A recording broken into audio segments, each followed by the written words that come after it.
मंडणगड तालुक्यातील शेनाळे बर्गेवाडी येथे 30 जून रोजी सदू सखाराम मोकाशी यांचा डोक्यात दगड मारून खून करण्यात आला।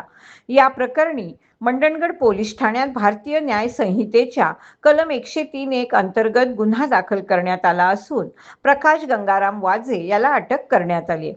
पोलीस फिर्यादीनुसार दारू पिण्याच्या कारणावरून झालेल्या वादानंतर हा खून झाल्याचा आरोप आहे।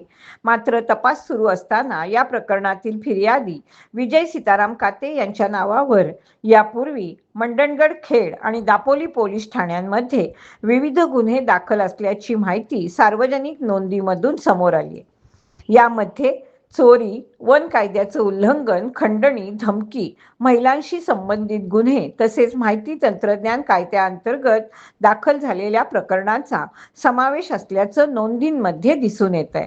स्थानिक नागरिकांनी या खून प्रकरणाचा तपास केवळ एका बाजूने न करता सर्व संबंधित बाबींची सखोल चौकशी करावी अशी मागणी केली आहे। घटनास्थळावरील पुरावे, फॉरेन्सिक अहवाल, मोबाईल कॉल रेकॉर्ड, आर्थिक व्यवहार आणि संबंधित व्यक्तींची भूमिका याचाही तपास व्हावा अशी अपेक्षा व्यक्त करण्यात येते।